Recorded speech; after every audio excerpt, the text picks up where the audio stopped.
So today we are going to learn about how to find nature of roots without solving quadratic equation.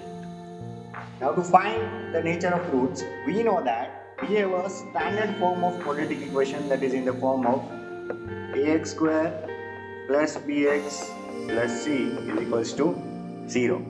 So from the values of coefficient of x square, that is a, the coefficient of x, that is b, and a constant term c. By using these values we can find the nature of roots. कैसे find कर सकते हैं? तो उसके लिए हमें find करना होगा discriminant. Now the formula for discriminant is d is equals to b square minus 4ac. Right? Now if we find the value of d, based on that value of d we can find what are the types of roots. तो सबसे पहले हम देखते हैं, अगर मैं d की value find करूं तो पहला चांस है कि मुझे d की वैल्यू पॉजिटिव मिले, यानी कि वो ग्रेटर देन 0. तो उसके नेचर क्या होगा? So roots will be real and distinct. Distinct का मीनिंग होता है different roots. How? Let's understand by example. You can see I have written here x square minus x minus 6. The solution of this is minus 2 and 3. We have understood how to solve quadratic equation by factorization and completing the square.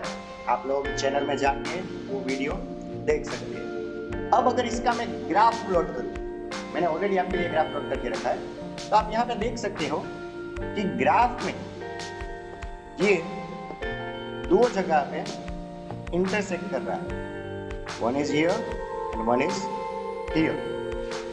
So you can see it as two real and distinct root. That is minus 2 and 3. समझ में आया? So देखो हमने लिखा यहाँ पे, the parabola intersects x-axis at 2 points, right? And वो दो पॉइंट कौन से होते हैं? हमारे roots. You can see x is intersecting at minus 2 and at 3. Okay? तो चलो अब हम समझते हैं नेक्स्ट नेचर ऑफ रूट्स. अगर d की वैल्यू 0 होती है, क्या होती है? 0.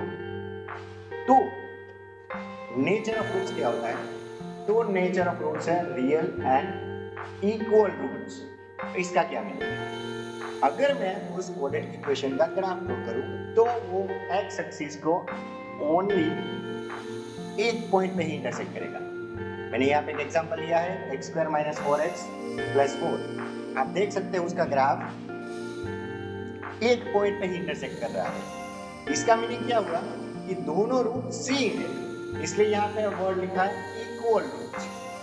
सो we will get answer for x, but that will be same, and that's why we are getting only one answer of x, and that's why the graph intersects at only one point. You can see in graph.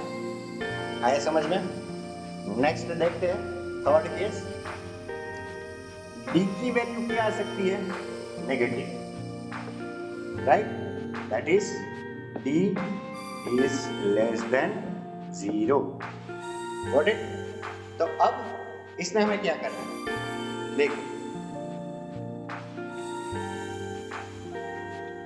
उसका graph अगर मैं plot करूं तो वो कहीं भी intersect नहीं कर रहा है एक्स एक्सिस को. मैंने एक एग्जांपल दिया है, क्या है? X square plus x plus 5. तो आप देख सकते हो ये जो ग्राफ है एक्स एक्सिस को कहीं भी इंटरसेक्ट नहीं कर रहा है. तो अगर d की वैल्यू लेस देन 0 है, नेगेटिव है, यानी there are no real roots, means आप x की रियल वैल्यू फाइंड नहीं कर सकते. इट हैज कॉम्प्लेक्स और इमेजिनरी रूट्स. ये इन डिटेल आप 11-12 ग्रेड में पढ़ोगे. अगर d इज लेस देन 0 तो उसके रूट्स कैसे फाइंड करते हैं कि वो रियल नंबर्स नहीं है. तो यानी कि अगर आपके आंसर में d इज लेस देन 0 है तो हम आगे उस इक्वेशन को सॉल्व कर सकते नहीं है, क्योंकि हमें कोई भी रूट्स नहीं मिले. आया समझ में? ठीक है? You can go through other videos so that you can understand this quadratic equation very well and other topics also. If you like the video, do subscribe, share and comment. Thank you.